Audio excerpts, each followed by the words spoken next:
But here's the thing I would say to my friends is that the very first people who contact politicians are the ones who clearly are in favor of mask bylaws.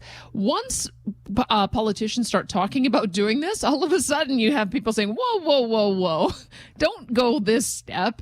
And you end up getting more balanced. And so I think that's what we're hearing from the Cochrane mayor and the Okotoks mayor is that maybe initially they were getting heavily lobbied by people to bring in the same kind of mask bylaw that Calgary does. Now they're not so sure. So what can I do to try to add value to this discussion? Well, let me try to do two things. My grave concern is that people are going to think that they are super protected at the moment they put a mask on.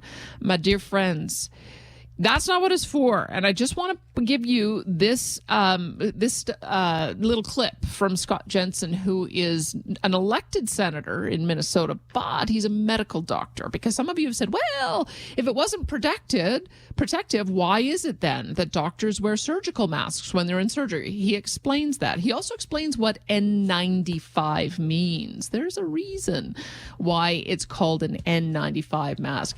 It's just a little 90-second video. I feel like I'm doing my duty by sharing this with you because I don't want you to think that you are 100% protected and then you stop doing the other things. Like you stop washing your hands and using sanitizer when you go into no frills, or that you get too close to people like Kirk was complaining about last week. So listen, put this into context, file it away because it might be useful to you later. Brian, that's that doctor clip.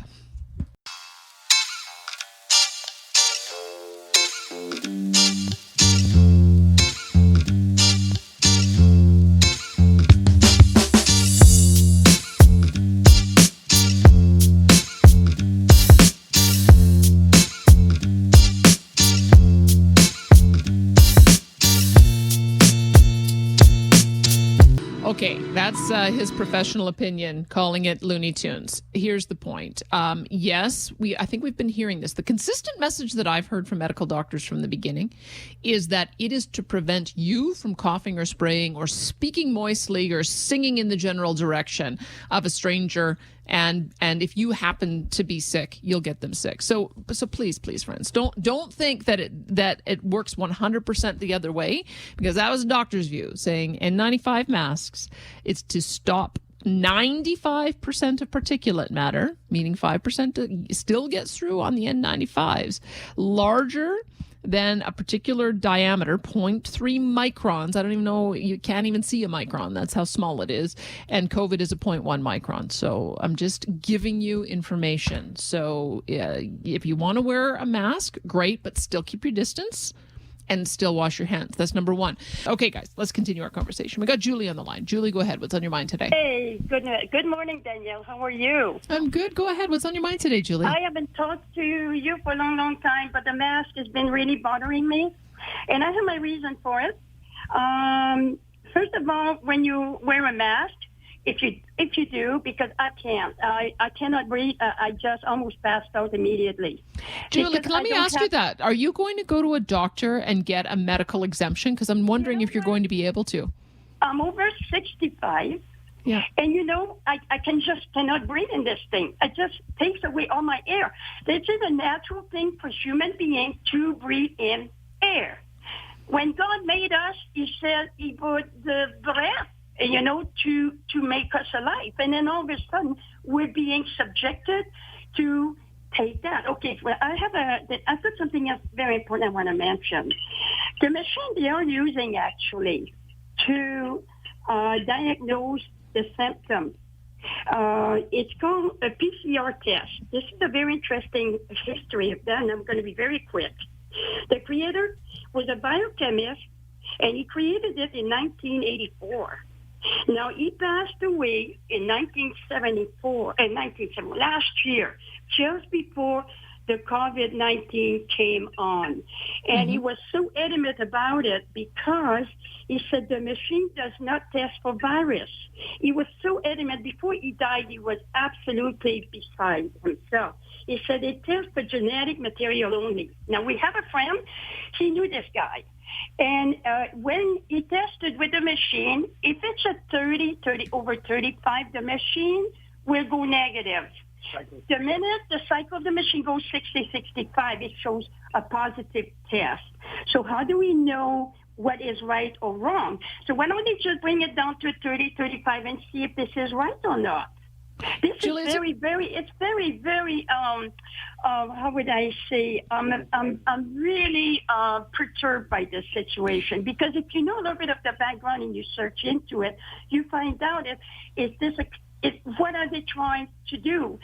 But I cannot wear a mask, and people over 65, a lot of people have asthma, or even a lot of people have asthma.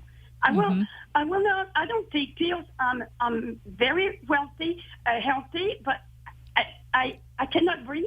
This thing just makes me absolutely crazy. Julie, thanks for your comments on that. Like, I understand that there are many, and we had a Martina last week also went through and enumerated the number of different conditions where you might find a mask to just be stifling, especially since, guys, like, you're not supposed to be taking them on and off. I heard one of someone talking about this morning, about recommendations about how you should go and use a mask if you're at an eatery. So should have it on when you get to the door, and keep it on when you go to your table, and then take it off when you eat, and put it back on in between courses, and then take it off again when you're drinking, and then put it back on to go to the washroom, and then take it off again when you're having your dessert, and then put it back on again when you're leaving. I don't know, guys. Are you supposed to be touching your mask that often? Is that the best advice that's out there? I'm far more interested in the social distancing. That's one that hasn't changed along the way. It's the physical distancing has been one that all of our health professionals, they may dispute over whether it needs to just be a meter or whether it needs to be 2 meters, but that one hasn't gone up and down and changed. And there doesn't seem to be a big dispute about that. When I see doctors offering very different opinions on who should and shouldn't wear masks, and how you should and shouldn't wear masks, and which masks are effective and which ones aren't, I understand the skepticism out there. So again, just don't think the mask is going to be the silver bullet solution. And also don't be judgy of people like Julie, who says she can't wear them because she can't breathe, because there's lots of people in that position. All right. So Kelly says, yeah, but all the times you take your mask off, you're supposed to sanitize before you take it off, and then sanitize when you take it off. Oh my gosh. Like that scenario I described that's being recommended, you'd have to use hand sanitizer 10 times if you're going to go out for a meal. So maybe that's why they have officially exempted it. That'd be pretty hard to enforce, wouldn't it?